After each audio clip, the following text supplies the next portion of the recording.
sweethearts, and welcome once again to Doctor Who Reviews, where this week we discuss the Svlvester McCoy serial Paradise Towers. You may be wondering why I'm leading off. Well, for one, I did pick this one last week as my belated birthday present on the show, but also we're down, sort of, because Rainiac he's come down with a cold and totally is not trapped within the circle of mirrors, Mara style. Totally not. He's fine. He's fine. He's screaming internally, but he's fine. I would have thought if he's screaming externally.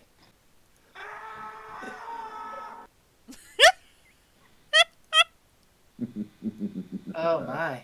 Oh my. Oh, we're just having a little giggle at his suffering, goodness. Well, joining me today, though, is a trio, if you will.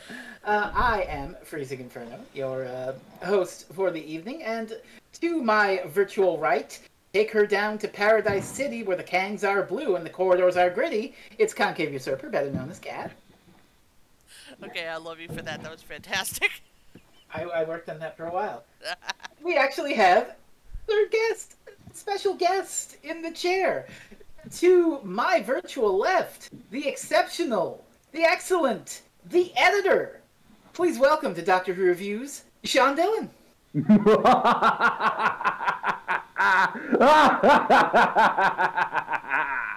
Oh, I like him already. Oh yeah, wow. That's like a 5 out of 7 evil cackle right there. Yeah, I've been practicing. Excellent. So tell those who may not know who you are a little about yourself for the show. Well, I'm the nonfiction editor over at Arkfield Press. The majority of my work is for Krista's book, Back to the 11th Hour. Besides doing that, I generally write various works of comics criticism, though arguably you could say that they're mostly just me being depressed at comics for a couple thousand words. And I've published a book called One Must Imagine Scot-Free Happy, a work of media criticism examining Tom King and Mitch Gerard's Mr. Miracle run. And I am currently in the midst of editing my first fiction novel called The Tower Through the Trees, a solarpunk novel about the death of the last city. I gave you money for both those books, and they're pretty good. Well, I've read the first one. The second one, I'm sure, is going to also be very good. Buy those books on wherever fine books are sold. We'll have a thing in the... Amazon. It's Amazon.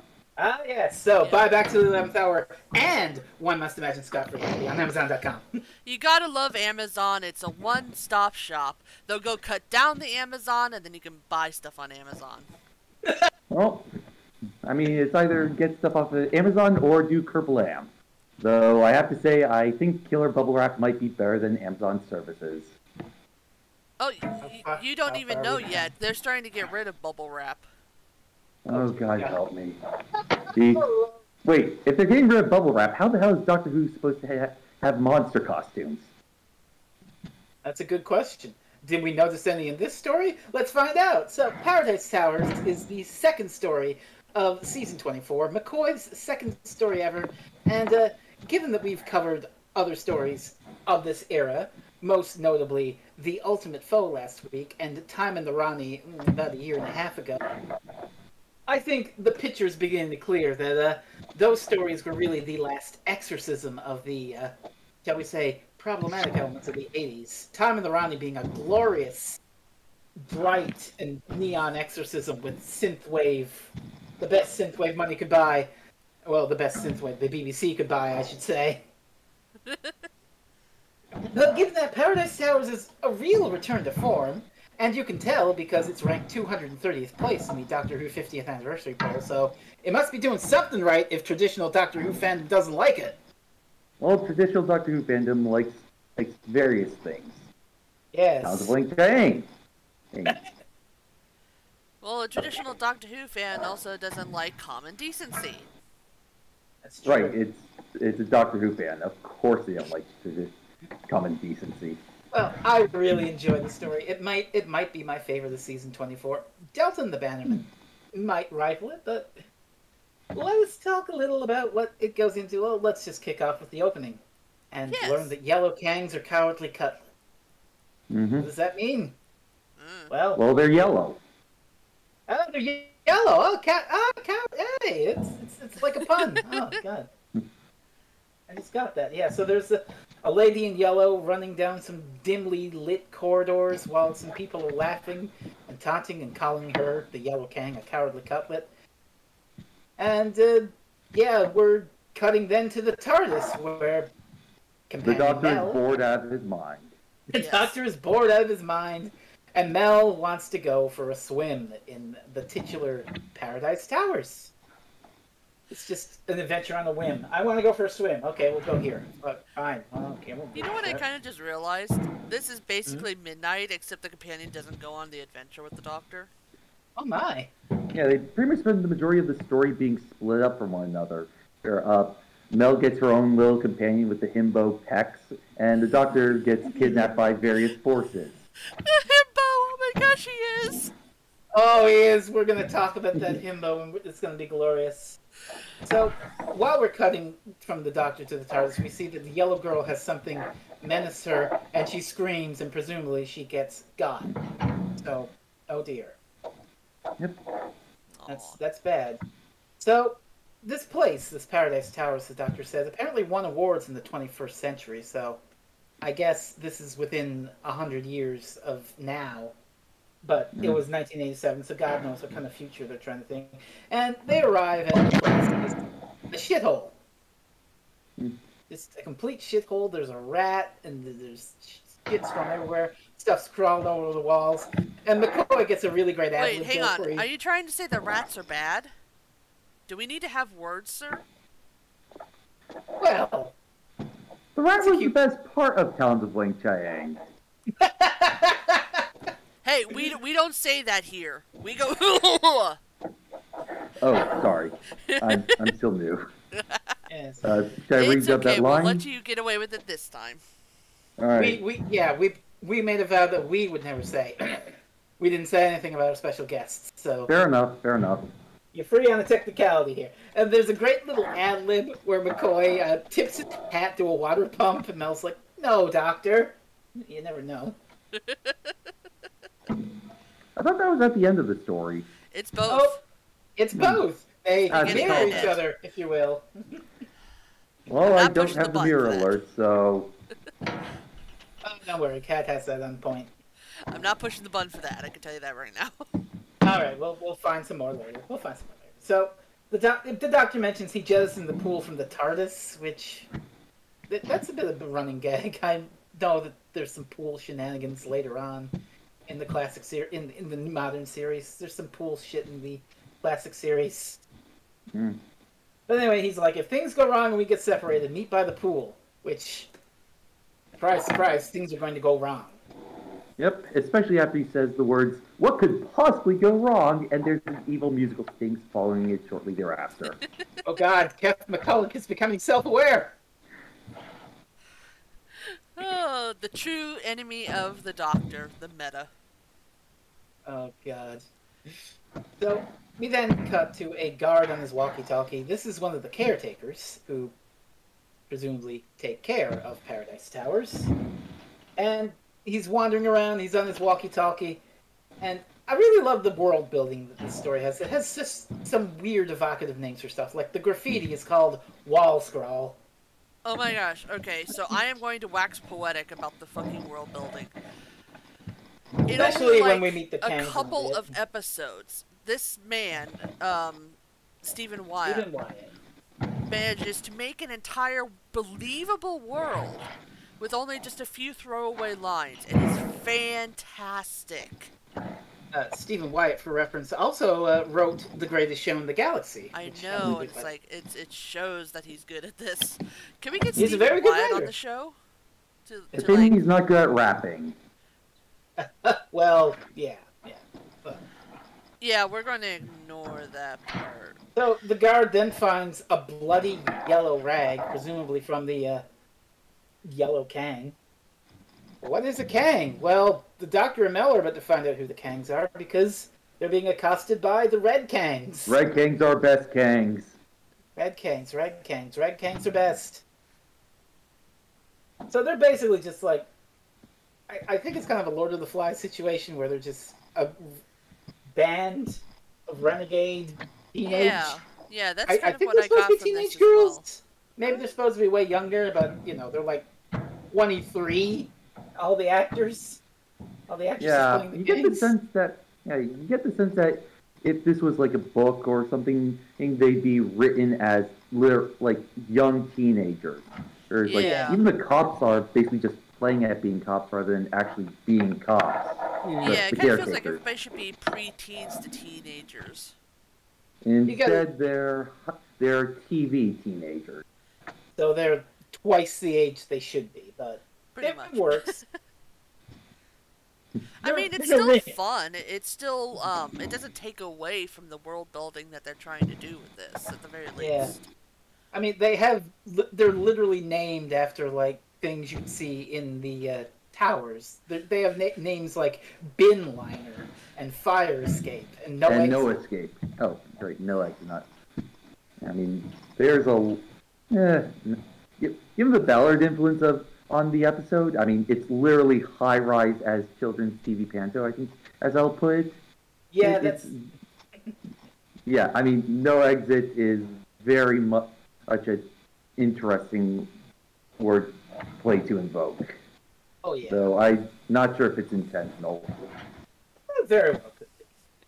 The other thing we need to know about Kangs is that they think Mel is a blue Kang because she's wearing blue in the story. So, and they're like, I think you skipped over a bit. Mainly the greeting, which I found quite hilarious because I was just about to get to that. Oh, right, sorry. They're basically playing patty cake to say hello. It's patty cake with this really strong, like 80s synth, like It's so good. So they just step forward and they put their hand down. They step forward and they put their other hand down. And they press their hands together. And the doctor does it. And it's a neat moment, accentuated by the synth. And then McCoy does a slick hat roll where he rolls his hat down his arm. And we get more incredible slang from the Kangs, where they say that the doctor has excellent fabtion, and he's ice hot. Ice hot, I love that. Which, speaking as someone whose username is literally FreezingInferno, I approve of this slang word. I am very ice hot. Quite. Oh, jeez. I love this. It's just fantastic world building. I seriously cannot stop talking about it because it's just amazing. And speaking of a fantastic world being built, oh my god, look at this robot boy. If I'm being honest, I think they showed the robot boy in too much detail in the first appearance. Like, in the first scene we see them in, I think they were shown a bit too much. You get the sense that they were trying to go for a bit of a, sort of one of those horror movie scenes where you don't see the it might just be on my mind since I saw it recently, but Godzilla vs. Biollante does excellent work with the second form of Biollante in this regard. You never get the full vision of the plant monster, but each one is enough to imply something larger. Whereas with this, we just get a full pan around the robot cleaner. Yeah, that is an excellent film, yes, but you could see, and classic Doctor Who has done this a lot, where they show glimpses of the monster, and then the part when Cliffhanger is, oh no, here's our monster, bam! But they don't do that here, they just show the robot. I think the point they're going for is they show this robot in its full glory with the synth blaring, and also, the morbid image of this robot dragging around a bin, like a rubbish bin, with a leg with yellow fabric sticking out of the back of it, just clearly denoting, yep, she dead. I'm going to say two things here. One, I kind of half agree and half disagree with you, Sean, if only because I think that they should have shown them because they are cleaner robots. However, I think that they should not have had the big obvious drill and buzzsaw on them. If they had kept them hidden, like they keep the little claw arm hidden, I think it would have been a lot better. Just because then it would be more like, oh, it's not the robots doing anything bad. It's obviously something else is, and then they put the people in the bin for the robots to take off someplace. And then later on, you could present the robots as also the quote-unquote villain of the piece, and they'd be like, oh, that's a surprise.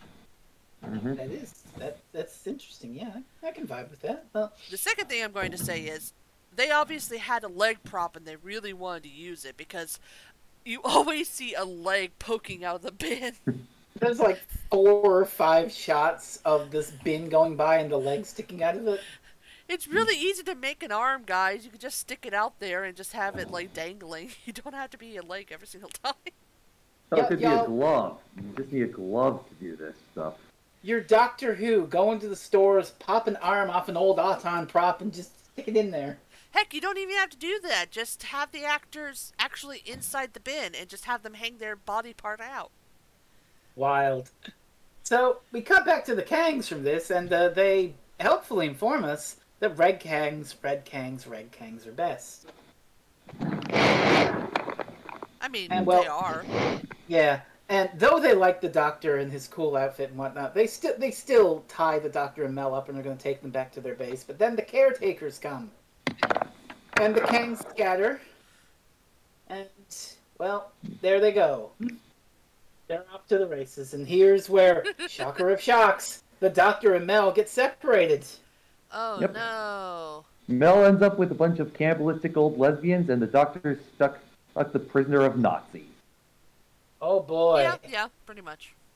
I mean, yeah, the visual design of the... they're obviously, yeah, it's very militaristic, fascist, authoritarian outfits that these caretakers are wearing. I mean, the chief literally has a Hitler stash. Yeah. Dear God. Also, later on, they when they salute, just to sort of, spoil a little bit, the head caretaker is like, the Doctor is the great architect, and they salute him, but they salute like with their hands under their noses, and it's a little weird. Nazis for no reason. What does this think it is? Silver Nemesis? That's a joke. Still have another season until that. Yeah, another season till that. So, the deputy caretaker is the one who finds the Doctor and is like, "Oh, you're not going with your friends. You're coming with us, Sunbeam. Come on." And while we fiddle with that, the guard who's been scared and talking to the chief on his walkie the entire time suddenly loses a signal and is cornered by the cleaner robots and killed. And he's like, "Chief, help me, Chief! It's..." And the chief just says, "Yes, I know," which... Intriguing. So... See, this is another one of those scenes where I agree with you. It's like, they should not have revealed the robots as the true enemies just yet. Yeah.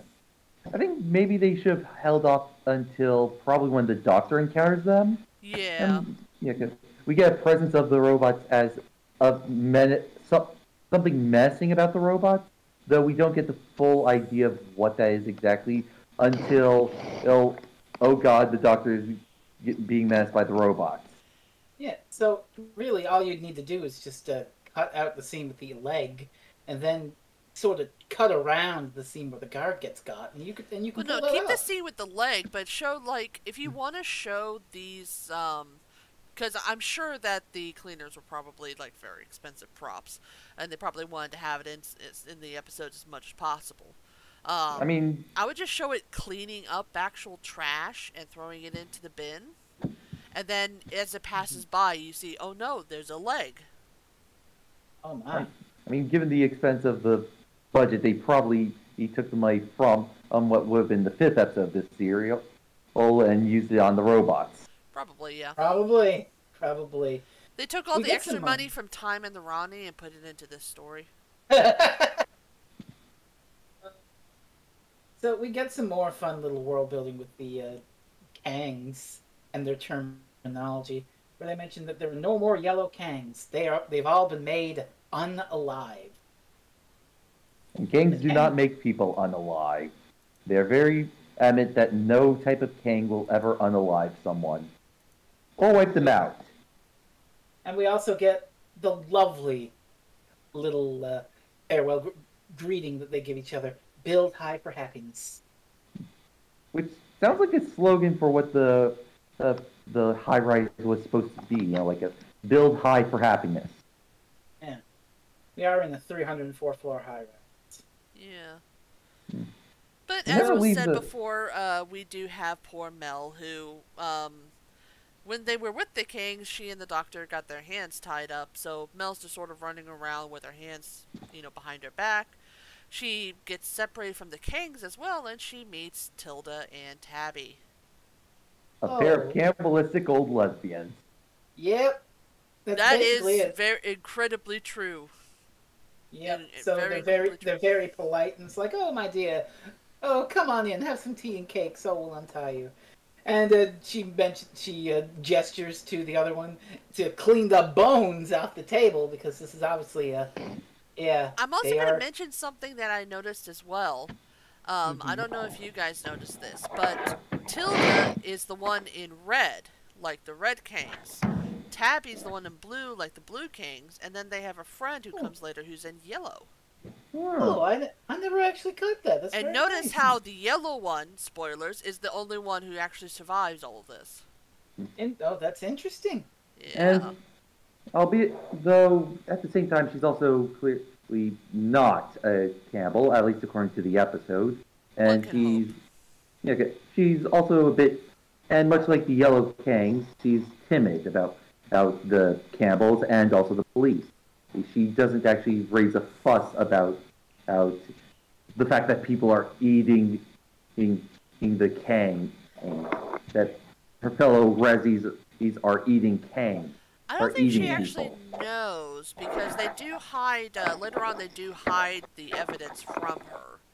I got the indication that she was aware that something fishy was going on, though it could be that she just has suspicions rather than knowledge. But certainly when the chief caretaker comes to tell her, you should probably keep this on the down low. Yeah. So there is an awareness of what that means. Plus later she does say that the worst have left, wants to die. Which is something we're going to get into. Yeah. Yeah. So these two, Tilda and Tabby, as Sean mentioned, they're the Rezzies, the residents of Paradise Towers. And they're just, oh, come on in, dear. Oh, have some cake. Oh, we're gonna feed you real good, my dear. You're not gonna go home hungry. It's very Hansel and Gretel, fatten you up and eat you. Which feels like it would fit more of the Moffat era, but it's here. I mean, Moffat was blatantly influenced by this era of Doctor Who. There you go. Okay. It's like the Domino meme. Paradise Towers does a Hansel and Gretel riff. Clara!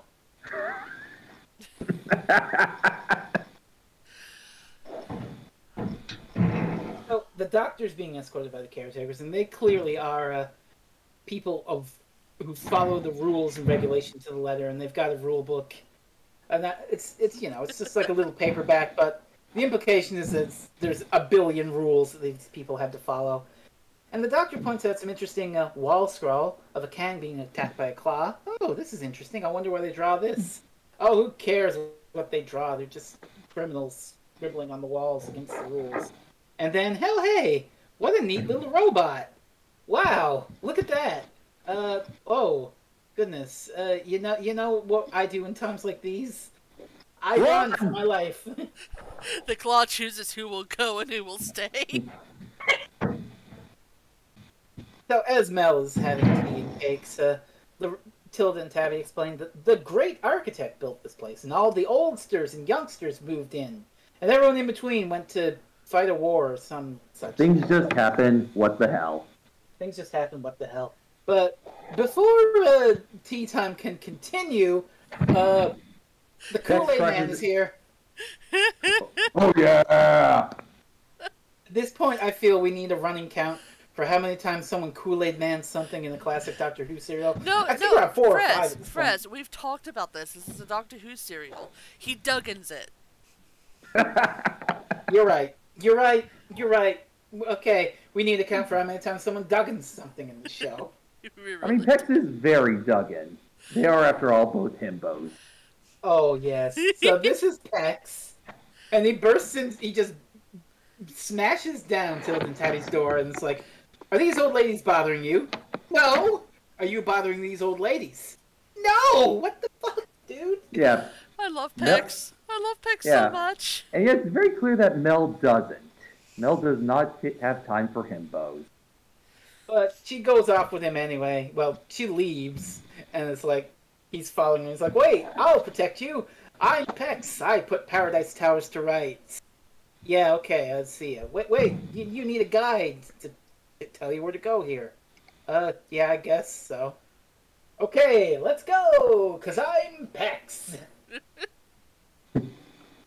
I mean, he's literally named Pex, for crying out loud. X, P-E-X, but you just say it. But the obvious implication is this is 1987. He's supposed to be Svlvester Stallone, Arnold Schwarzenegger. Yeah, I'm a big muscle man type. But I think it's more accurate to say that he's playing a big muscle type because, he's not that big muscle guy. Because the actor they get, he's not like a chiseled bodybuilder or anything. He's just a dude. Yeah. Which just makes the joke even funnier. The guy just is leaning into it. He's just like, yeah, I'm Pex. I'm the strongest, leanest. I just love how he's just bending various things. At one point, he just rips a lamp off the wall and bends it. It's like, sure. Yeah, it's like casting a romantic comedy lead, like, say, Bruce Willis as your action hero. It's genuinely hilarious. There's a degree of comedy to that. It's good. It works. God help me, it works. Pex is so good. It's almost like casting Robert Pattinson as Batman or something. Well, let's see how that comes out. Yeah, break my arm pain, Daddy. Jesus Christ. Well, at least he finally was able to do something a real vampire could, and he turned into a bat. Holy shit. So, Pex and Mel come across some blue Kangs holding a ceremony to honor the last unalive yellow Kang. And they're like, what the fuck is going on here? Our cliffhanger then is the Doctor heading into the Caretakers' headquarters and finally meeting the Chief Caretaker, who welcomes him. Oh, here he is at last, everyone. The great architect, who's here to put Paradise Towers to rights, to clean it up, to make it sparkle, to make it shine. All hail the great architect. Kill him. What do we do with him now, Chief? Kill him! Kill him. Yeah, I love the subdued nature of of this cliffhanger. It's for all the bombast of the Nathan Turner era in general and this episode in particular, it's a small subdued moment in contrast to the lesbians are gonna eat Mel, the great architect, the Doctor's being menaced by. The lesbians are going to eat Mel, and the Doctor is being menaced by one of the cleaners and gurneying for the lesbians. Oh yeah, because, the way those things are, you just know that it doesn't clamp at all, so the actor just had to put themselves inside and go, ugh. Can I please remind everybody that this serial came directly after the serial where the Ronnie dressed up as Mel? It did. Talk Still about not the seen total that shift. one. Oh, it's a trip. So, part 2. We are beginning with the order to kill the Doctor from Chief Caretaker, who, if Brainiac were here, he'd be going on about the career of the legendary comedian Richard Briers playing the Chief Caretaker here. Funny guy, been in a lot of stuff. I don't know it offhand. Give his Wikipedia a look, I guess. Or we could just ask Brainiac to edit himself talking about Richard Briers right here. Brainiac, gush about Richard Briers right now.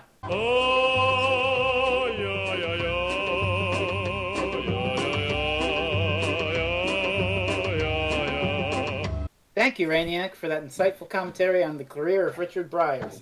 So, the thing with the Caretakers is that they have all these obscure, numbers and names. It's very wild. So, in this case, they don't just order that the Doctor be executed. They have a 327 Appendix 3 subsection 9 death, which we never learned the details of, but apparently is a nasty form of execution that, it's all bureaucratic.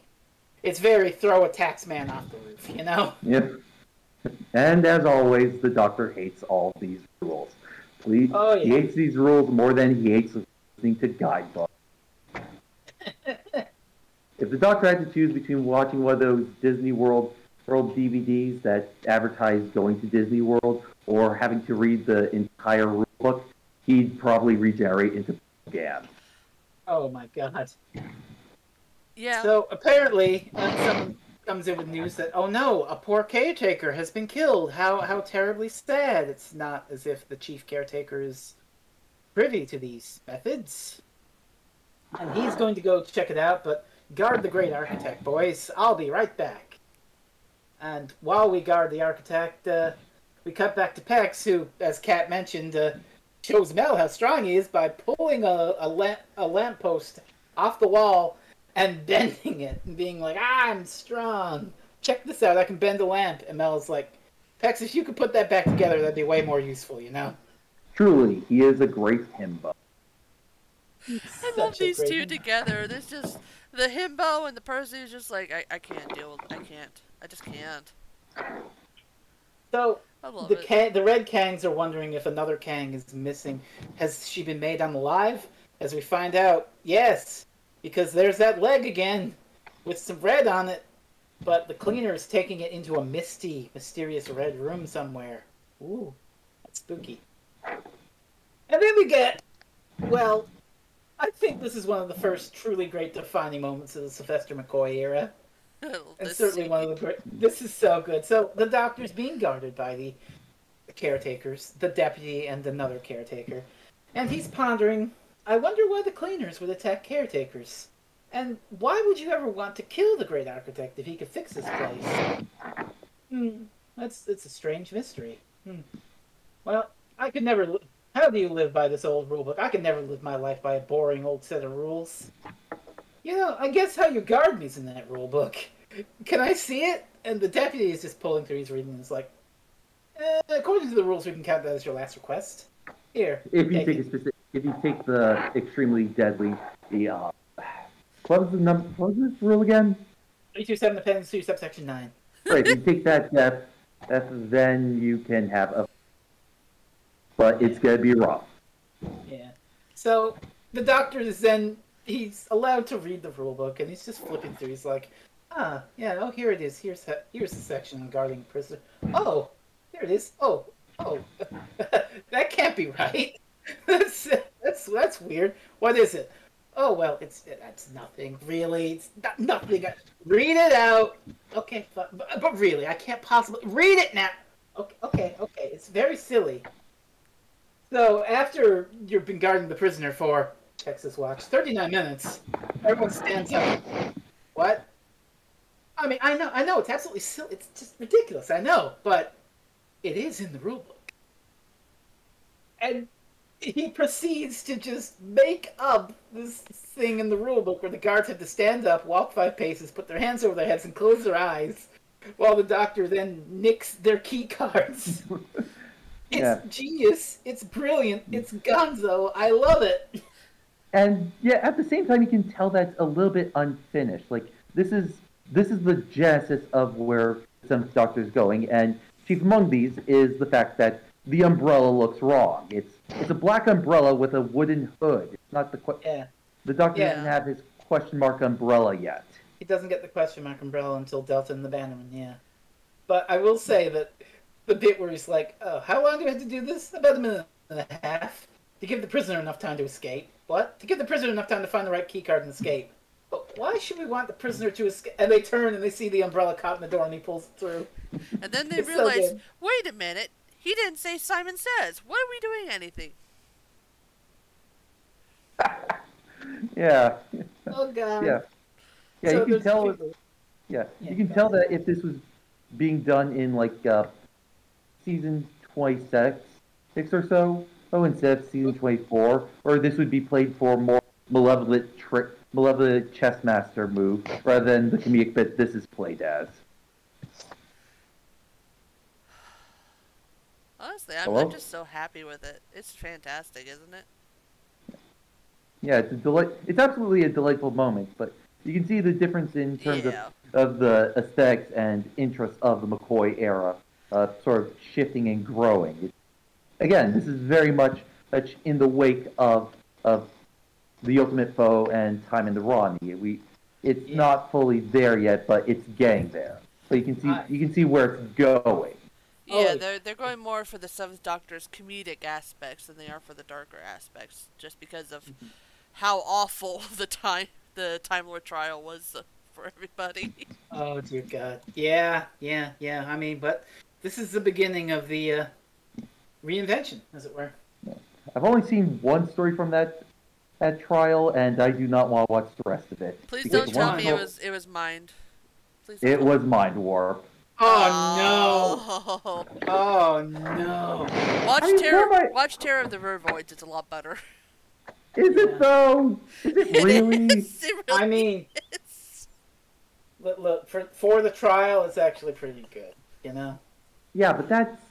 I mean, if it's the choice between watching a Godzilla movie or watching Terror of the Vervoids, if it's a choice between watching Fargo again and Terror of the Vervoids, if it's a choice between doing literally anything else other than watch Terror of the Vervoids or watch Terror of the Vervoids, why am I watching Terror of the Vervoids? You make a very, very good point, but I'm going to say, if you watch the version of Terror of the Vervoids where they take out all the trial scenes like I did, you're going to have a good time. It's the one that's actually like a Doctor Who episode. That really is the ultimate condemnation of the trial. I liked the version I saw where the main gimmick of the season wasn't present, and it was just a Doctor Who story. But so after that fun little scene, the Doctor and Mel just miss each other in the corridor because, convenience. Oh well. And so Mel and Pex are wandering around, and Mel's like, "Wait a minute, Pex, why are you here? I mean, you've got the Caretakers, they're here, and then you've got the Kangs, who are just a raving band of teenage girls, but there's nobody like you here. What's going on?" And Pex says he was sent here to protect the towers, by people who can't be named. Real hush-hush secret stuff. And we get some more fun with the dim lighting of these corridors as McCoy creeps around. Yeah. And then we cut back to the cannibalistic old lesbians who just enjoyed some ratatouille, literally. No, don't remind me. Yeah. All you see is bones, but that's clearly the implication. Yeah. I still don't like it. Yeah. And here's where they see the other Rezzie, Maddie, the yellow Kang. Well, not the yellow Kang. The one that John was talking about earlier is like a parallel of the yellow Kang. Not quite a mirror. Yeah, it's hard to tell. So she comes over to gossip about, oh no, did you hear that the Caretaker got killed? Ooh, this is real spooky stuff. This is just introducing the character for later. And then there's a cute bit of slapstick with McCoy where he's checking a phone and then he bangs it and coins pour out and he puts the coins in his hat and he's like, oh, what's on this coin? The great architect Cragnon. Why does that sound familiar? Oh no, not you again! And he's cornered by these robots and he backs up into a door and he does a pratfall because the door is actually a secret entrance and he lets that out. I love it so much. But also, can I just say, what's her name? Tabby? The one in blue? Yeah. She honestly reminds me of this. Oh my god. And I can't get it out of my head. It's the teeth. Oh god. It's the teeth. Yeah. And honestly, just like that character, she also kind of wants to eat kids. So, it works. Oh god.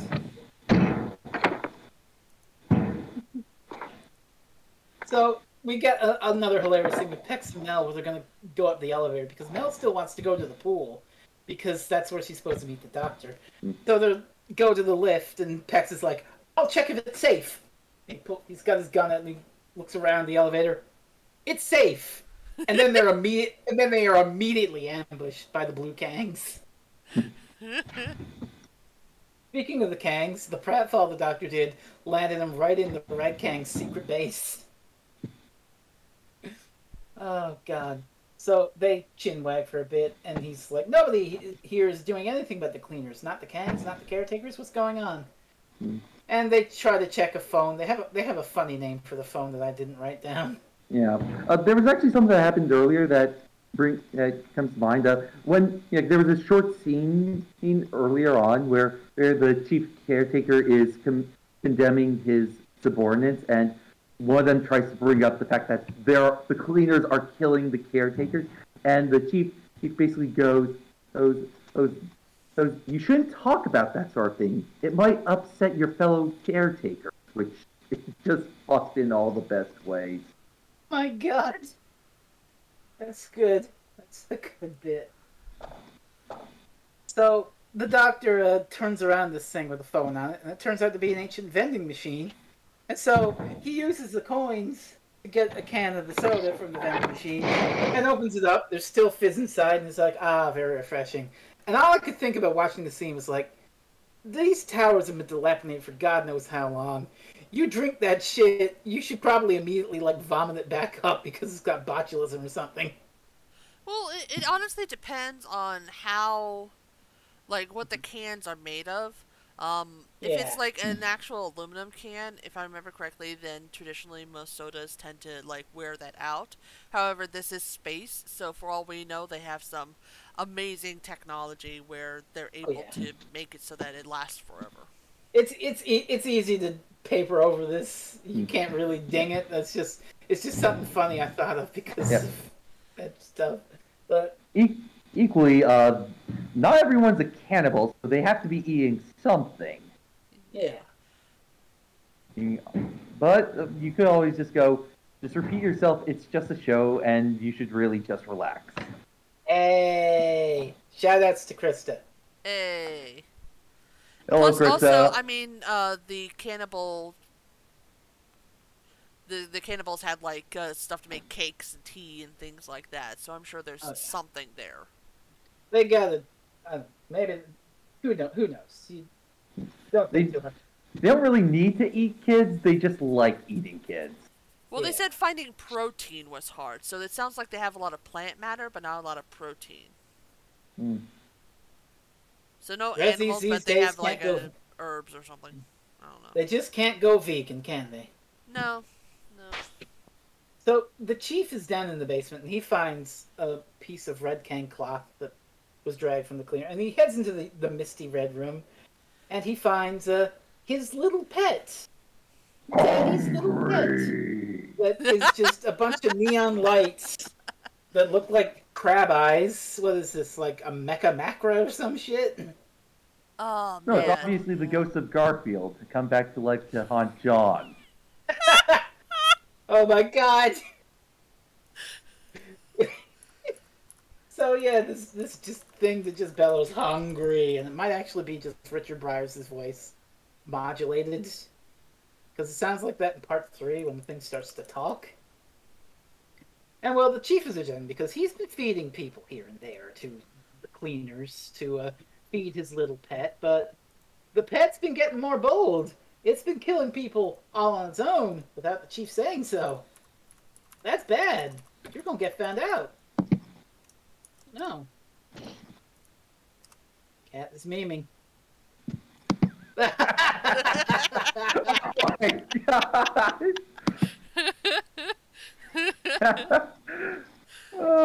Right. Oh God, Rain's not in this chat. We'll have to send all this shit later. I'll screenshot it for him later. Okay, yeah, good. So, then we cut to Pex and Mel, and we learn the truth about Pex. He wasn't sent on a secret mission at all. Pex was a lying, cowardly coward. He's a cowardly cutlet. He hid away from the war and got on the ship with all the other people, the old people and the young people, and came to the towers. And he's like, well, I've done good since I came here. I've been fighting the right fight. And Mel is just like, you lied to me, Pex. And she leaves him behind. And Blue Kangs taunt him. Scared cat. See, this leads me to a lot of different questions, because Pex does not look like he's that much older than the Kangs are. Which, you know, again, that could just be the fact that they were supposed to be teenagers or something, and, you know, casting and all that. But if you're taking it at face value, one could also wonder, there seems to be a lot of female Kangs, but they don't even know what a boy is. Yeah, we missed that. They're like, boys? What are boys? So I'm kind of Especially wondering given the if... Caretakers exist. Yeah, the Caretakers exist, but I'm also wondering if all the boys were sent off to war. I think so, yeah. I think what the implication is, on the page, is that all the boys were supposed to be sent off to war, and the Caretakers are supposed to be like old, fat people who wouldn't really be fit to fight in a war. Yeah. But, you know, but as a result of casting, all the Kangs are like 23 years old, and all the Caretakers are just like skinny dudes.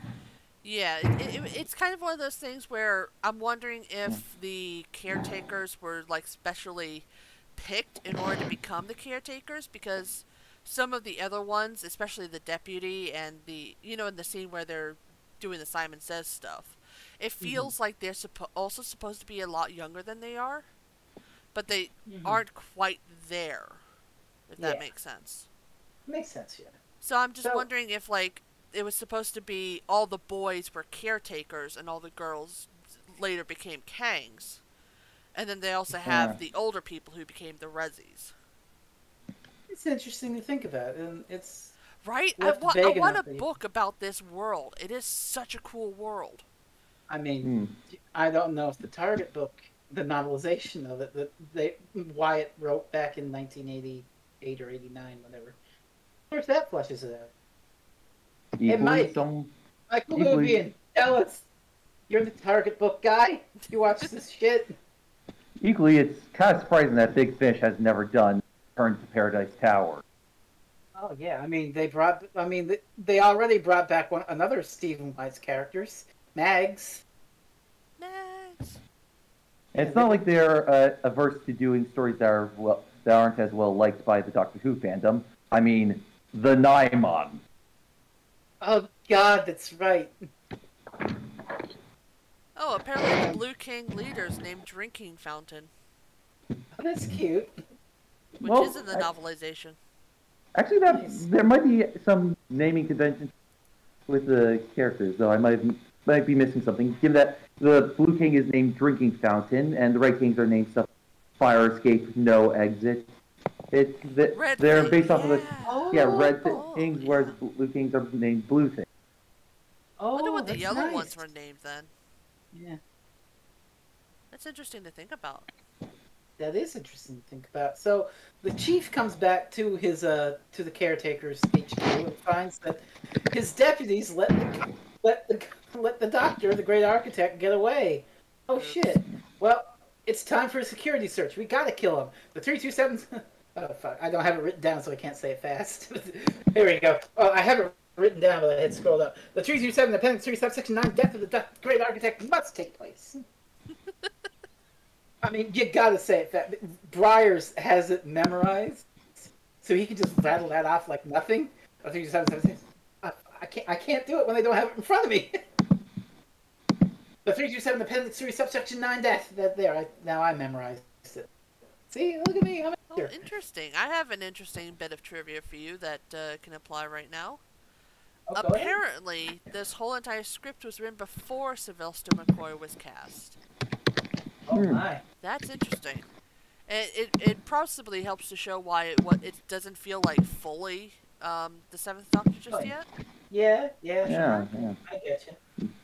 Yeah, you have to wonder what this would be like if this was done a season earlier with Baker as not a trial episode, or a season later where instead of Mel, it's Ace with the Kangs.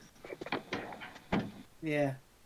Okay, in my defense, in the trial, I'd like to show you this future adventure in which I save a tower block, and I cause no death whatsoever. Oh, so you are the great Cragnon. We always wondered what he looked like. So, yeah, we have a dual sort of cliffhanger here where the Caretakers are now scanning for the Doctor. So they've got this big yellow scanner with the Doctor's picture on it, and there's just like beep, beep, beep, beep, beep. Like a knockoff motion tracker from Aliens. And they're going to find the base of the Red Kangs. And they're going to kill everyone because they're the caretakers, and that's what caretakers tend to do. Yeah. So they're cutting through the door to get at the doctor. Oh no. Meanwhile, Mel, who's gone off on her own, ends up right back in the apartment of the cannibalistic old lesbians. And she has her cake and tea. She's like, oh, well, I really should be going now. Oh, you can't go. Not this time. We couldn't let you go this time. And Tilda throws a net over Mel's body, and Tabby has a goddamn fork. A pitchfork. Pitchfork. It's a pitchfork, and I love it. They're threatening her with it. Because earlier in the scene, she's using it. Earlier in the scene, Tabby is toasting some bread over the fire. She's toasting crumpets. Crumpets? Yeah. And then she takes it off and she uses the pitchfork to threaten Mel. And, Bonnie Langford is she's turned up to 11 because that's how they're directing her in this series. See, there's a scale of Scream Queens. You have 1, which is nice. You have 10, which is really loud. And then after that, you have Bonnie Langford. Yeah. It really is. This is Spinal Tap. No, this scream goes up to Melanie. Also, I have fallen into a sea of interesting facts that I'm going to save until later. Because, oh my gosh, some of these things are amazing. I hope these facts are from a reputable website that isn't not entirely villainous. No. You're screwed. Oh, fuck. Oh, great. You're reading the mail again. So, part 3. Oh, wait. Sorry. You're in America. Oh, sorry. Oh, right, Kat. You're in America. You're watching Fox News again. See, you joke about that, but my father legitimately watches that, and I'm very worried. Yeah. Oh dear. Same boat. Oh dear. I'm Canadian. I don't know what the right-wing bullshit is up here, and I don't care to find out. Yeah. Either way, I love the way TARDIS Wiki does explain this. They say that Tabby and Tilda throw a net over her, and it's like, no, honey, that's an Afghan. That's like a shawl that they throw over her. Yeah, so, part 3, the Doctor, who's about to get caught by the Caretakers, and with the Kangs, and the Kangs with him, the Red Kangs, he surmises, but you Kangs must have a secret escape route. Well, yeah, but we won't have time to use it before the Caretakers come in. Well, I'll give myself up and buy you some time so you all can escape. And they escape without the need of the Doctor giving himself... Well, that gets him from point A to point B for more fun, but... Yeah. Meanwhile, Mel is like, okay, look, listen, a joke's a joke, this has gone on far enough, and they get really offended by the implication that they're joking around with the fact that they want to kill and eat Mel. They're like, dare you, how polite. We would never joke about such a thing as they're brandishing a knife, as Tilda's brandishing a knife and Tabby's getting the pot ready to cook Mel. Like, you know. And Mel does the look out behind you trick, and it turns out there's an actual claw coming out of the garbage chute. Yeah, and so Tabby gets grabbed by this claw and just hucks down their garbage chute. And Tilda's like, Tabby! And then she pulls out the knife and she's like, ooh, you naughty little girl, ooh, I'm gonna get you good. Thinking that Mel did it somehow, but, I mean, yeah. I'm sorry, I'm just remembering what happens next, and I love it. Well, her girlfriend did just die, and you don't always think straight when someone you love is dead. Well, I'm pretty sure. I'm very sure that she never thought straight. Ah, you beat me to it. I was gonna say it. Beautiful. Oh no! How will Mel get out of this situation? Pex comes through the fucking door again. Duggan! I mean, Pex! I'm sorry, I love this little gag. He just bursts he fucking punches the door into pieces. And he just comes in and he's just like, I am Pex, the great hero. Pex, for the love of God, help me! And Tilda rushes back to get another knife or something. And well, then what she does is she takes the first knife and she throws it at Pex. And then she goes and gets another one. And that's when the claw comes up the garbage disposal and tugs her down, too. It's rather sweet that Pex... It's rather sweet that the himbo, upon seeing all this happen, goes, "Did I just save you?" And Yeah, Mel is basically just, "Yes, Tex, you saved me." He's just like, wait, I really actually saved someone? Oh my god, I've never done that before. I don't know how to feel about this. "Yes, Tex, you saved me." Meanwhile, back in the basement, hungry. Well, looks like Garfield did not like the lasagna this week. Yeah. So the caretakers have laser cut the door, and the deputy is like, "I think you'll find the rules state that I remove the final section of the door." And then he just reels back, and he just, doing his best Pex impression, kicks the thing down. I mean, Pex didn't have to weaken it with a laser beam first. Just saying. He didn't even need to use his leg. He just needed some good old-fashioned Pex. Yeah. So the doctor tips his hat. "Oh, hello, caretakers. How are you doing?" "Where are those wall scrollers?" "There's no wall scrollers down here." And the deputy looks around and is like, "Oh, not finding what you're looking for? I don't know what you're so happy about. There's a 327 Dependency Subsection 9 death waiting for you." Hey, guess who got it memorized now? Hooray! Hey, so I'm going to get it wrong the very next time. Well, it's better than... We have better average than... So Mel is checking out Tilda and Tabby's place, and she finds a map to the towers, and to try and figure out how the hell to get to the pool. And she notices a little note there at the bottom: "Entry to the basement forbidden by all residents on pain of death," which is a lovely thing to read when you're moving into an apartment complex. Yeah. Do not enter sign is one thing. Do not enter or you'll be fucking murdered. Quite a different thing. Well, I mean, I suppose they could die of fun. Yeah, wow. That's so fun. Do not enter due to rabid weevils. Why do they have rabid weevils down So there? the chief is in his office. He's watching a caretaker get gassed by one of the cleaners. And then the doctor and co arrive. And, they have a little conversation, and the deputy actually raises an objection. "Chief, we lost some more cleaners. We lost some more caretakers." And I don't remember the exact line, but he objects. And Richard Briers, his lip quivers. He's just like, he doesn't know how to process this, and he's just like, "Deputy Chief Caretaker, by talking out of turn in such a way, you have broken so many rules that it would take several hours to enumerate them all. Wait in the corner." I have a question for you now. Yeah? Do you think that this serial would have been better or worse if they actually got child actors to play all these parts? I don't know. I can't It's say. Doctor Who, so... Six of one, half a dozen of the other. Also, Kat, that would be your worst fucking nightmare. Oh, I know, but honestly, I'm very curious to know what this would be like if Mel and the Doctor were the only adults aside from the Rezzies. And the chief caretaker. And arguably Pex. Not even the caretakers. I would say also make all the caretakers kids as well. Yeah, the caretaker kids, but the chief is an adult with his Hitler mustache. I would say make him slightly older, but not a full adult, because he does act very childish a lot. The only thing that kind of ruins that would be at the end, nobody really wants to see a kid die. Yeah, yeah.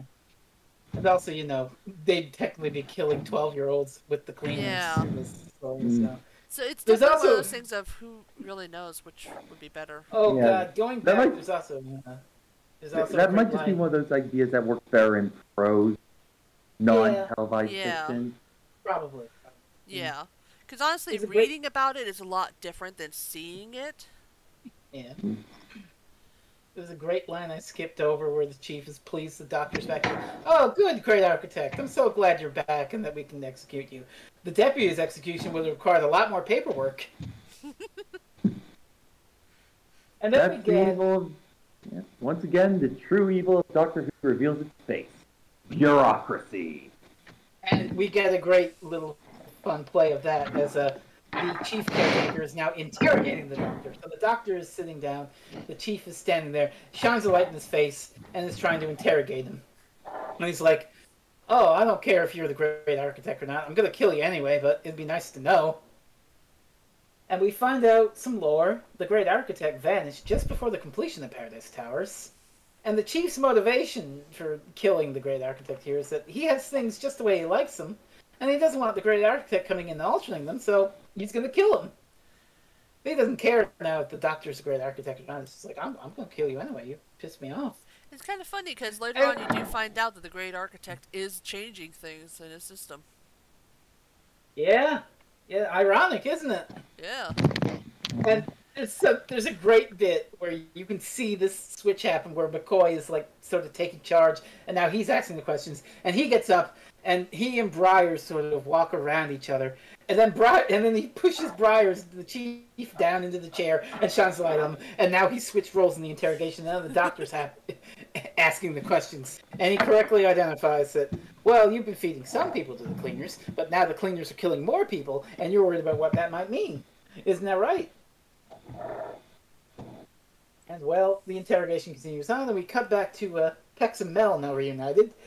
They're heading into a lift, but, oh no, there's a cleaner. Press the button. Go up, go up, go up. Hey, great, we're going up. Oh, wait, we're going down. Oh no. Yeah, that's bad. This actually brings up something that Kat and I were talking about earlier. What elevator music plays at Paradise Tower? Yeah. Oh God. Yeah. I mean, like, Fragnon wanted to live in Paradise Tower for eternity, for never leave it, but what music will he play in the elevator? Sure. Then again, Doctor Who doesn't tend to do music, so you probably don't want to get questions like, what music do Daleks listen? Murray Gold. Hi, Rainiac. I can see you smirking in the editing suite. Hey, Rainiac, put in your 2 cents about this. What kind of music do you think a Dalek would listen to?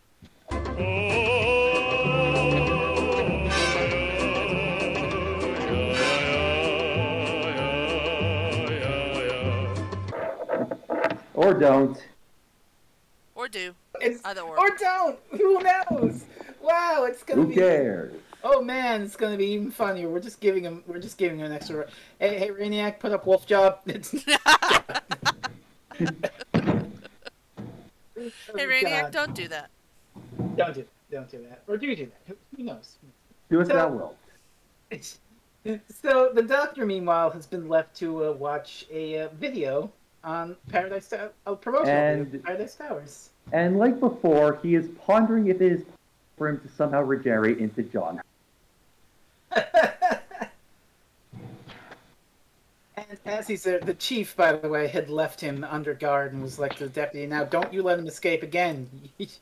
Don't let him try any funny business. But as it turns out, the Doctor didn't cause any funny business. The Red Kangs held the caretakers at crossbow point and tied them up. It turns out being a girl gang eating a bunch of crap soda is a good way to become their leader. Oh God. Oh God, they're hyper. Oh. All doomed. Oh yeah, the Chief leaves because he hears about the 2 cannibalistic old ladies getting sucked down the chute. Can I also say, I really like the reason that Mel and Pex are stuck in the elevator is because it's a game to run in, push all the buttons on the elevator, and run out. I love that. Again, it's very clearly written as like these are 12, 13-year-olds playing pranks. Yeah, I used to do that all the time as a kid. Oh, fun. See, that's the part that really makes me wonder, though, then how the Kangs don't know what a boy is. And I mean obviously, they kind of learned their own form of language, including, you know, like different names and stuff. So I'm also kind of wondering if this is like a second generation or something. Yeah. With the old ladies with the Rezzies being the first generation, and given the color coding that you mentioned. Interesting. But it doesn't make sense with the Chief caretaking of them, because then he'd probably be like, he'd be part of that first generation, and the way they talk is that Fragnon hasn't been as long as that would imply. Yeah, it's this weird kind of disconnect, but it works, in my opinion. It's very, sorry. So the doctor heads off. He takes the little DVD in tow, and it's actually a CD. So like, this story kind of was ahead of the curve there. That he's watching a video on a disc. Holy shit! He's like 10, 15 years ahead of the curve there, Wyatt. The people watching videos on CDs. So he takes that with him, and we get the chief and Maddie, the other Rezzie, and we get that scene where he's trying to assuage her concerns. And he's like, "Oh, there'll be no cover-up of this disposal. None at all, man. None at all." But although we don't want to be alarmist, which is a very telling line for various people. Don't talk about global warming. You're being alarmist by freaking out about global warming. Don't talk about how the police are militarizing and killing people. You're being an alarmist. Don't talk about the fucking death bots who are killing people left, right, and center. That would just incur alarmist behavior. You're saying the story is Orphan 55. Well, this is good.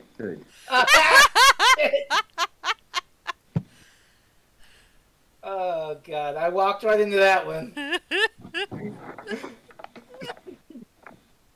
Well, so he basically says to Maddie, well, if you keep quiet about this, I mean, there's no need to rile anyone up. I mean, certain rules could be flexible. It could be arranged for you to move into this flat. It's larger, after all. I mean, and why make a fuss? When, as I say, everything is under control. And Mel, meanwhile, is tempting fate. She's like, oh dear, the lights are flickering. Oh, it'd really suck if they went out, huh? Oh no. Wow. Mel should really stop saying things. Yeah. And well, Pex, he hits the elevator a couple times, and then it goes. You did it, Pex. Oh wait, we're going down instead of up. Oh, that's bad. Oh. Oh no! This and now doesn't really we've wound up in the basement of all places. This doesn't really go anywhere. Like, Mel and Pex don't go out and investigate the basement and find some clue that leads to the event. I mean, to be fair, they have the warning of it will cause death. Yeah, but they just end up down here and they're spooked for a couple minutes, and Pex hits the elevator again and they go up. It's Ryder's gotta eat. Yeah, sometimes you just need to pad out an episode, and you can't always lock the main character in a cage. He becomes a screwdriver. Ryder's gotta be able to afford that extra large poutine. Well, a man after my own heart. So, the doctor is back in the Red Kang base, and he's watching the promotional video, and mentions some other places the great architect built, like this and that. He recognizes the name Miracle City, and he's like, oh, hey, Miracle City, now I know who this guy is. Meanwhile, down in the basement, soon I shall be free. Free to eat a large lasagna. I will kick the dog off the table and send Nirmal to... Dang it, where's he always send Nirmal to? Abu Dhabi. Abu Dhabi! Thank you.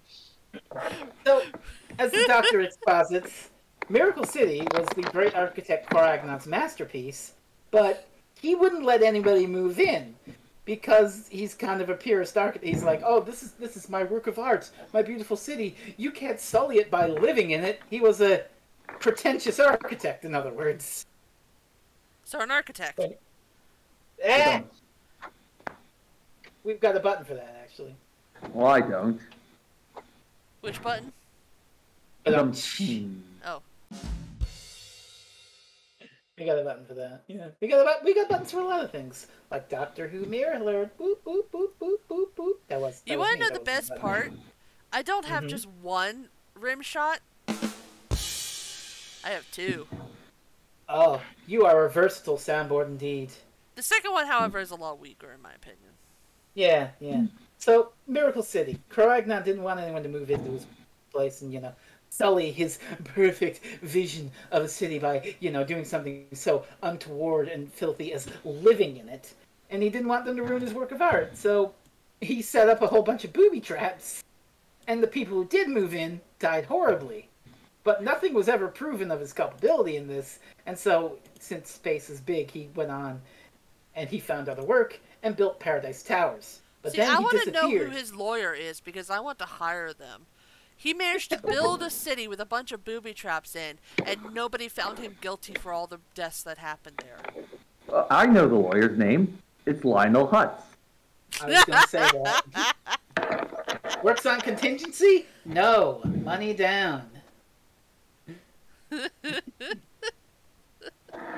And McCoy surmises, and he's just theorizing at this point, maybe the parents of the Kangs trapped Coagnon in the building before he finished it.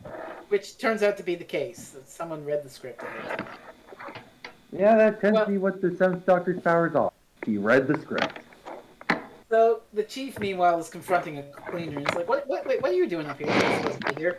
And the cleaner is pushing him along. It's gone hostile. It's like, "Oh, wait, what are you doing?" "No, okay, I was going to the basement anyway. Okay." So Pex hits the elevator a bunch and it goes up. Hooray! Yay! Good. Yay! We escaped the evil basement. And just as the Doctor is trying to rally the Red Kangs to go make a plan, the Blue Kangs break into the Red Kangs base and they're like, "We've won!" And everyone starts shouting like a bunch of little kids. Which again, it's at this point that I realized that the Doctor never actually interacts with any of the Rezzies, let alone the cannibalistic old lady. No, not until the end. It's all yeah. Melza. Yeah. So even at the end, though, he barely interacts with them. Yeah. So the Doctor tells him, "Okay, calm down. The Blue Kangs won this part of the game, sure, but we got bigger fish to fry here. We got work to do." So Mel and Pex make it to the pool, and Mel immediately wants to go for a swim. Because she's been through so much, and she just wants something happy. I just wanted to be in the pool. I just want to be where the people are. Oh wait, that's the opposite. Never mind. Well, I mean, Sebastian's in the pool waiting to kill her.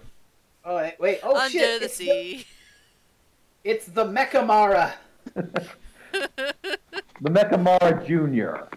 Mechamara Jr.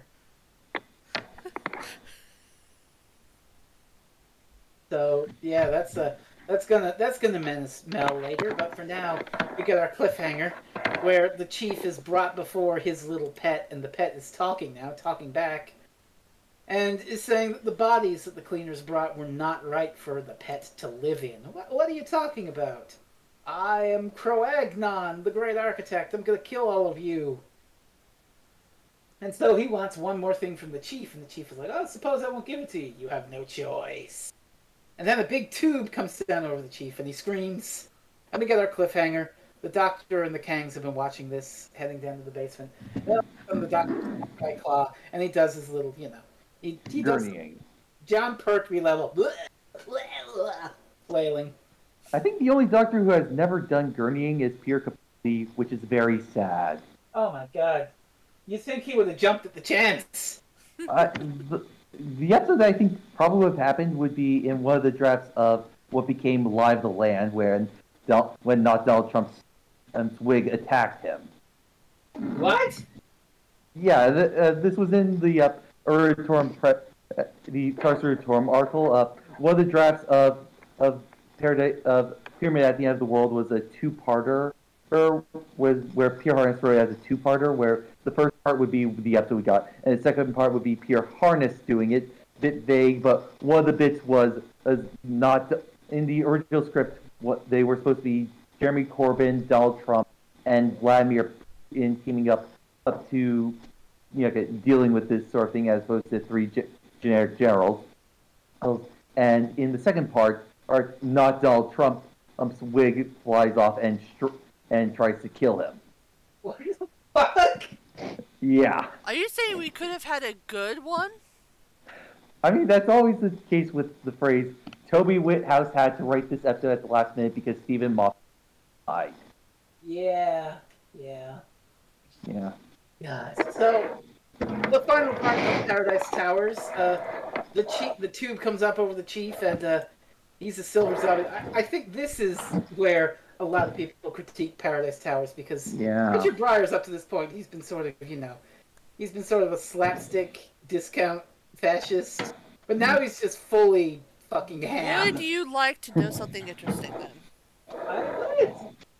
So again, TARDIS Wiki, barrel of salt. But at the very least, according to TARDIS Wiki, Richard Breyer's performance attracted considerable criticism. In the Oh, DVD God. special Oh, boy. features, it is mentioned that both John Nathan Turner and Andrew Cartmel were unhappy with his performance during the recording, and Byers admits he ignored directions to tone it down. Byers later said, Nathan Turner was looking at me in a funny old-fashioned way. We were rehearsing it, and I thought this guy was playing one to rule the world is completely mad, so that's the way I was playing it. And he was looking at me, and I thought he doesn't seem to like me very much. In the end, the director who had a chat with him came to me and said, he's very worried about you. I said, I know, I got the vibes. What's wrong? And he said he thinks you're overplaying it. I said, oh, I thought it was that kind of a part. I don't see how you can underplay Adolf Hitler. If you want to rule the world, you can't be very subtle about it. Jesus Christ. Holy shit. But in the end, Clive Marison, who plays the deputy, I believe, says, never mind what he says, do it your way, it's really funny. So in the end, this whole performance that he's about to do really funny. is overacting. It's completely overacting. And it's fantastic. It absolutely is. So the chief has been zombified now. He's going on about how Cro-Agnon was locked down here because people wanted them to stop using the towers. So they locked him down here, but he spent all his time in prison down there, working on a way to put his brain into a body.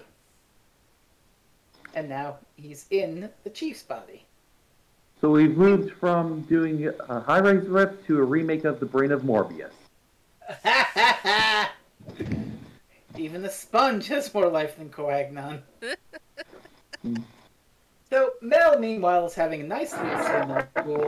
Oh, it's so lovely. Oh, look at this water. It's great. And oh no! Mechamaru Jr. is attacking.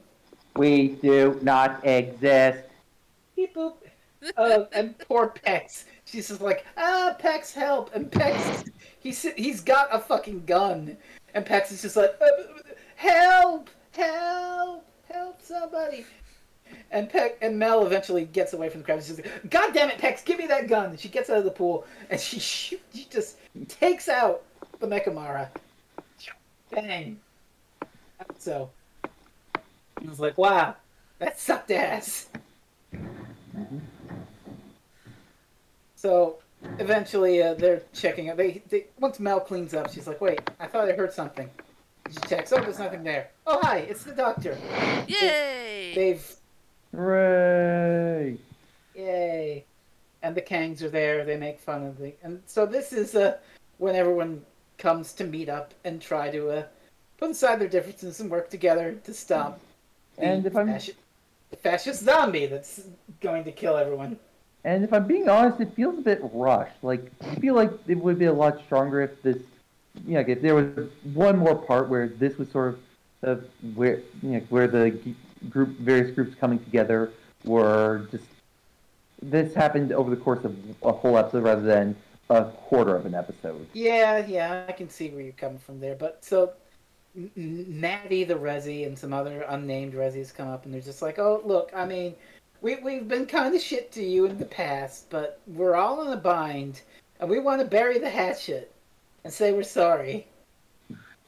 So, yeah, because that's clearly how things work. Clearly. I mean, like you said, it's high-rise mixed with low-rent children's television, so it's kind of just like, it's time to work together, everyone! Fair. Yeah. There are limitations to low-rent children's television.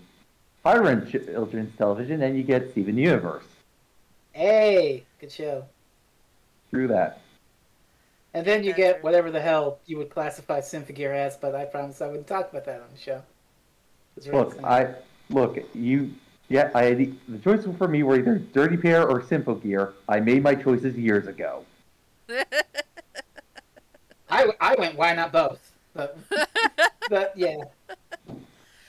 So I have a very important question. You picked Dirty Pair, right? Yes, I picked Dirty Pair. Good choice. I like Symphogear, but holy crap, I am so sucked into it. Yeah, you saw the Kickstarter, right? We'll have a little section on that once we're done with Paradise Towers. Believe me, because that'll be there instead of some figure update. Yeah, because I don't know what we're talking about right now, and I'm very interested. Yeah. I'll explain later. Peak Doctor Who thing. So the deputy is sitting in his thing, and he's just like, oh, and the Cro-Agnon comes in. Oh, Chief, I thought you were. Oh, what's wrong, deputy? You're supposed to follow my order. That's how he talks now. He just talks like this. And the chief deputy's response is essentially, screw the rules. You're possessed by the architect. Ah! Basically, he just runs. And eventually, the deputy makes his way up to the pool and is like, hi, we kind of got to work together. There's a fascist architect going to kill us all. Yeah. I love the comedic timing, though. With the Kangs are like, the red Kangs will work with the blue Kangs. All the Kangs will work with the Rezzies, but Kangs do not work with Caretakers. And then the deputy comes up like, hi. Help. But in the show of good faith, he gives them a piece of advice, a little piece of help, that on floor 245, the Caretakers keep a stockpile of explosives. I would like to note that I'm pretty sure the moment the Red King exclaimed, "Ice hot!" at the prospect of using explosives, Ace was born. Yes. God, yes. And some off-screen Kang's like, we can take them out. We can take out the cleaners. We can send the cleaners to the cleaners. And Cro-Agnon tries to peek at the swimming pool, and he gets an error message that's like, surveillance of the swimming pool is forbidden by orders of the great architect, Cro-Agnon. And he's like, God damn it, I can't watch my videos of skinny dipping. So the Doctor's grand plan that they all pick up is he's going to lure Cro-Agnon out of the Caretaker's office, and then someone's going to get Cro-Agnon to pursue the Doctor to lure him there, where they can lay a booby trap for him and get rid of him. And Pex volunteers to be the one to lure the architect out, and the Kangs make fun of him. Count the cat, let's carry the cat. And Doctor Who is actually the one who calls out the great architect to come out because clever and proud people like to be respected by their equals. No one as clever and proud as Cro-Agnon than Doctor Who. This, of course, is prefiguring the entire Moffat era once again. Hey! So, yeah, Pex volunteers, he gets made fun of, but they give him a Kang bracelet for stepping up, and he's like, okay, I'll do it. And so the Doctor appears on Cro-Agnon's video screen. He's just like, oh, you're the great architect. I've heard of your work. It's rubbish. What did you say? Wow, you really are just the worst architect ever, aren't you? I mean, you don't even have a soda machine that works. Meanwhile, we've got some chaos with the cleaners, where the Rezzies are throwing Afghans over the cleaners, and then the Kangs are blowing them up. And so, yeah, Ace was definitely born at this moment. Andrew Cartwell saw this and was like, huh, teenage girls blowing shit up. There's an idea here. I would be so happy if it turned out that, Ace's true mother is not the person that she thought it was, but was actually one of the Kangs. Rather than her having the background that she does, which is really sad. They tell Pex, get Cro-Agnon out quick, but once he's out, stall him as long as possible so we can set up our booby trap. And before he leaves, he's like, Mel, I want you to take my gun. And then he gets on the video phone. Used it better than he would. Yeah. And so he gets on the video phone. Actually has used it better than he would. Yeah. I don't think he's actually used the gun. The only one of them who's actually used the gun. There's actually a great line where they're like, well, did Mel make that creature unalive for you? And he nods, and the Kangs are like, wow, Mel really is a Kang. Huzzah! Huzzah! So, Pex gets in contact with the great architect, and it's like, they're hiding away, but I can lead you to them. And he's like, if you lead me to them, I'll give you safe passage out. And as they're setting up the trap in the Red Kang base, they're like, I sure hope Pex doesn't chicken out in a hurry, or we'll be the ones caught in the trap.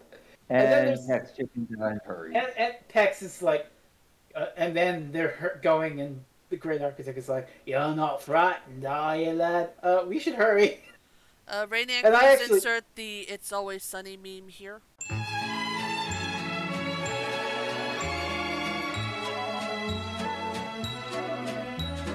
Da, da, da, da. Wait, do you have a theme on the soundboard? I sadly do not, but I will have one after this. Oh boy, we're gonna have fun. Yep. So yeah, they're like, oh shit. So they get in contact with the Kangs, get in contact with them, and they're like, oh shit, Pex wussed out. The Caretakers is coming. And so the Doctor has to accelerate his plans, and he's just like, oh, hi, Mr. Architect, Great Architect. Wow, this building is absolute shit. Just look at this door. What's wrong with it? I mean, just look at it. I don't see anything wrong with it. Just go closer look at it. And so he steps in there, and the Doctor tries to shove him, and he doesn't move an inch, and he's just pushes him aside. And so the Doctor is just not himbo enough to be dug in. No. If only we had one of those. Okay, Pex. Before we get to this, let's talk about Pex for a moment. Let's. Specifically, let's talk about Howard Cook, who is his actor. Okay. Apparently, this was supposed to be a big gag where Pex was supposed to be a big old muscle-bound man. And as Andrew Carmel says, Stephen Wild's gag, which I wholeheartedly endorsed, was the idea that this guy was a total muscle man who fucks things up because he's incredibly stupid. He ends up being a victim. But when they cast it, they got Howard Cook, who was cast by Nick Mallet.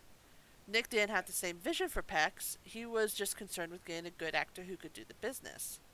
So while I was disappointed with that, it was a joke that was screwed up at the casting, but at least we ended up with a good actor. I mean, the joke works better with him not being I know, I'm like, what the heck man. are you talking about? It works fantastic with Pex. It looks even better with this actor where he's not particularly, ripped. And I guess it just goes to show you that sometimes casting directors know what they're doing, and writers should just stick to writing. Yeah. There you go. It's like sometimes you have to stick with having a good actor rather than, say, casting something like, I don't know, Chris Pratt as Mario. I mean, to be fair, Jack Black as Bowser is brilliant. Yeah, that is brilliant, and that's probably going to save the movie. And Charlie Day as Luigi is certainly going to be interesting. I lost my shit when I saw Charlie Day as Luigi. Yeah, the worst part I would think is Toad. Is Waluigi in this film, or are they saving it for Brian David Gilbert? Oh my god. So, yeah, Pex he steps up and he starts fighting the Great Architect. Eventually some dynamite gets in the mix, and Pex football tackles him through the door. They fall down, and they both explode. So goodbye, Great Architect, but rip in peace, Pex. I was actually sad when I saw that, too. Yeah, do you have that... do you have, Amazing Grace or that Kazoo, Hello Darkness, My Old Friend or something for Pex? Yeah, I have that. Give me 1 second. I mean, alternatively, I could sing.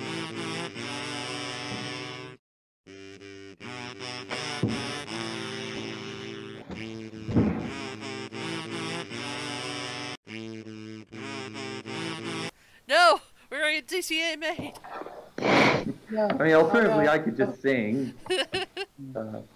So we have a memorial for Pex, and all the people of Paradise Towers are working together now, and they make the Doctor an honorary Kang. What color? Blue or red? Both. Yellow Kang Erasure. Yellow Kang Erasure. Well, technically, they were already erased by the cleaners. We had the Wiped Doctor out. We had the Doctor head out to the TARDIS. He tips his hat to the water pump again, and as the TARDIS dematerializes, we see some graffiti on the wall stating, "Excellent. Excellent. And lo, a very decent Doctor Who podcast was born. And it was. And that was Paradise Towers. So what did we all think of Paradise Towers? I thought it was delightful. Yes. Go ahead. Yeah, go. Okay. Sean, you can go into further detail if you like. It's very much. It's an episode I've seen multiple times. It's not my favorite of the McCoy era. I mean, Happiness Patrol exists. It does. Pretty much all of season 26 exists. So Time in the Ronnie exists. Haven't seen that one. You're missing out. I think that's one of the only episodes of the McCoy era I have not seen. You're missing out. You might as well finish it off. Yeah, it's very much the first of the. It's very much the starting point of where the McCoy era will go. You can see a lot of the seeds of stuff that would be built up upon. And it's not fully there yet, as I've said, but what's there is frankly amazing, hilarious. It's not like gag after gag like a Douglas Adams script, but it's still, but very much gives you a smile, and it's a worthy time of you to spend. Well said. I'll go next if that's okay, Kat. Yeah, go ahead. I mostly echo Sean here. It's absolutely fun. I really love this story. I just love everything about it. The world building, as you say, is excellent. You've just got the Kangs, the Caretakers, just the dimly lit corridors. Even the robots, they hit the perfect mix. They're kind of gonzo and, low budget, but they work. You've got cannibalistic old ladies. You've got the entire joke of pecs. You've got Richard Briers' overacting. It all comes together in one cohesive little dissonant package that, as many have said, is mixing something like Ballard with low-rent kids' television. And it's just that weird oil and water mix. It works! God help me, it works. I think it's my favorite of season 24. Delta and the Bannerman might be slightly above it, but I mean, while it doesn't hit the heights of something from season 25 or 26, it's solid McCoy, and it's in no way the 230th place Doctor Who story. And yet you can absolutely see why they would judge it to be 238th of all of Doctor Who. I mean, my God, yeah. I mean, it has to deal with Earth shock and I'm trying to think what. No, not just, but also, Into the Dalek and The Timeless Children. Oh. Hey, Kat, you want to be really salty? Sure. Love and Monsters is 10 places higher than this. What? It's in 220th. Hang on. Yeah, another episode. I gotta play something that accurately reflects my feelings on that. Wait, did you just say reflects? Oh no. I think we gotta work one in there. Whoop whoop whoop whoop whoop whoop whoop whoop.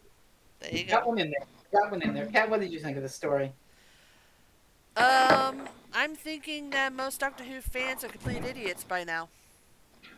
I mean, have you seen Doctor Who fandom? Yes, I'm part of it. And I can confirm complete idiots.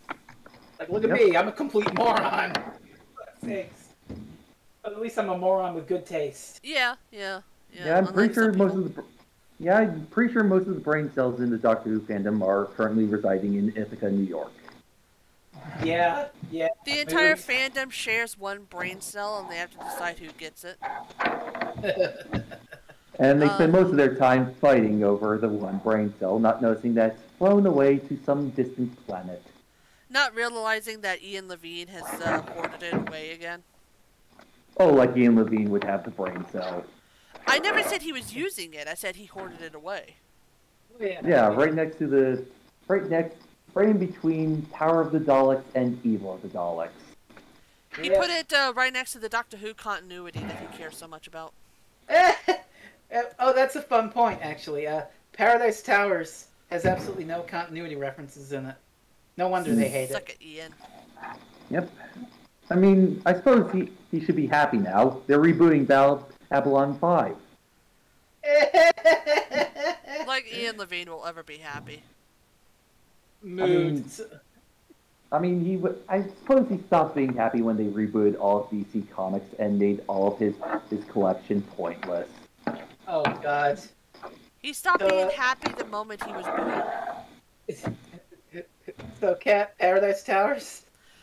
Oh yeah, we were talking about an actual episode. Paradise Towers is actually fantastic. I love all the people in it. I love the world building that's in it. I love Pex. I love, out of context that sounds really weird, but I do. We all love Pex. I love Kangs. I love the Kangs. They're amazing. This is just a fantastic serial, and I don't get why it's so low on the list. That makes no sense. But overall, definitely 5 out of 7 would watch again. And I suppose I should move the microphone over to this circle of mirrors and see what Rainiac thought of Paradise Towers. Take it away, buddy! There's no such thing as mirrors. There's no such thing as mirrors. There's no such thing as... Oh, hi there. Sorry I can't be with you in person this week. I don't know what exactly I've done to upset Kat so much, but she clearly chose the right witch doctor because I woke up one morning and suddenly I'm in the Matrix. And the Matrix has manifested my worst nightmare in the form of a circle of mirrors, and now I'm trapped right here in the middle. Now the good news is that since I'm in the Matrix, if I can believe strongly enough that this is all an illusion, the mirrors should disappear, and I should be able to get back to the show next week. If. Anyway, to take my mind off my predicament for a few minutes, I wanted to give my brief opinion on Paradise Towers and then tell Kat and Jerry what we're reviewing next week. So, Paradise Towers. It's good. It's really good. I don't understand why this has such a bad reputation, honestly. Well, I can, because it's camp and silly, and Lord knows Doctor Who can't ever be camp and silly. But let's ignore that nonsense, because this is a fantastic story. The world building. The world building is some of the best I've seen in Classic Who so far. In the space of just 2 or 3 25-minute episodes, Stephen Wyatt manages to craft this world that was once a utopia, but has fallen into corruption and a state of disrepair, and the set designers and the costume department realise his vision superbly in spite of a limited budget.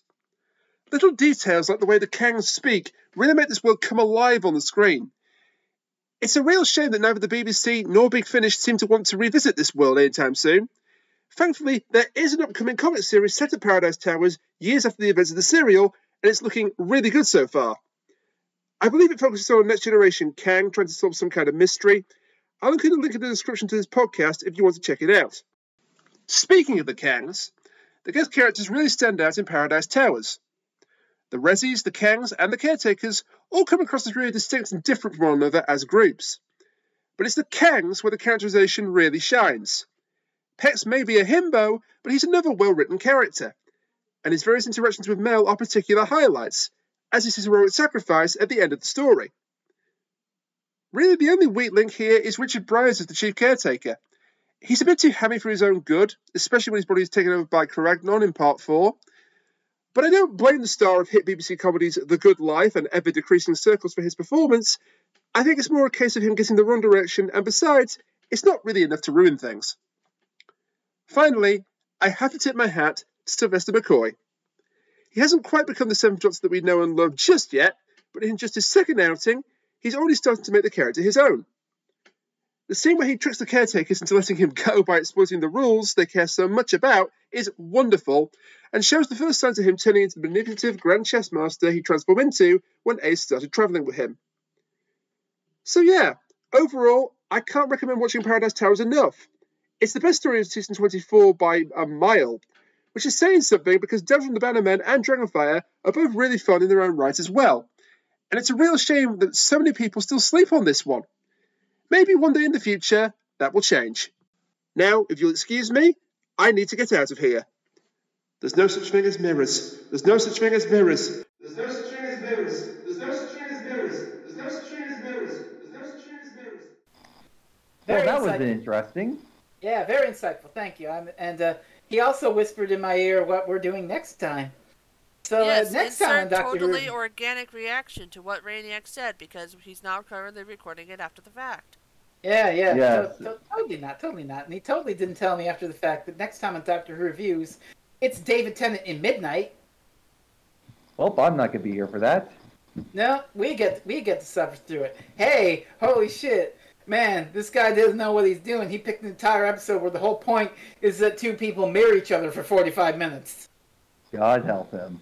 Oh, you're gonna die! Didn't I just say that this episode was a lot like Midnight as well?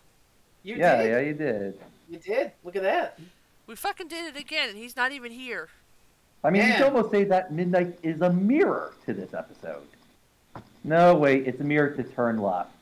Okay, fine, I'll give you one as well. Doctor Who, Mirror Alert. Doctor Who, Mirror Alert. Huzzah! I See, suppose he gets the good one because he's the guest. Yes, Yay! that's the fine china for the guest. So before we do our whole sign-off where we can find this, we should probably talk, instead of Synfigure update, Dirty Pair update. Oh, jeez.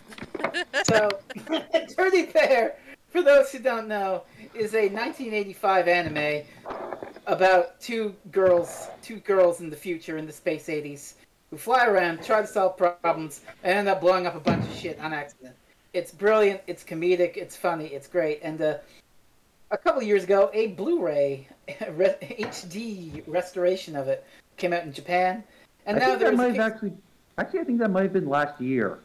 Last year, I thought it was at least a couple of years ago, maybe 2 years ago, something like Hold that. on, let me check because apparently, I know posted the article I wrote about that, and apparently I wrote that last February.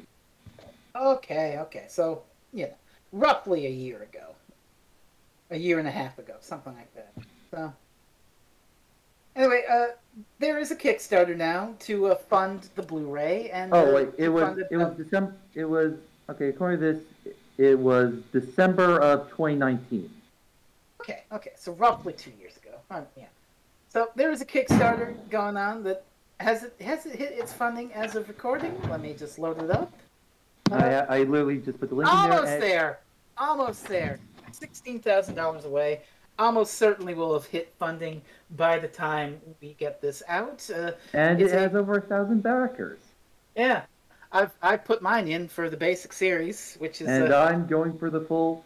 And I'm going for the complete series and also the art book. God help your wallet, because mine can't afford that. Well, first pay. Well, I budget my pay periods to have one splurge period. Oh yeah. But so Dirty Pair is a very interesting little show. It's one that I enjoyed and liked back in about 2015. So you should definitely back this Kickstarter to help get a English dub for it, and also secure a copy. But if you'd like to watch Dirty Pair right now, well, you can head to a little website called Retro Crutch TV and stream the entire thing.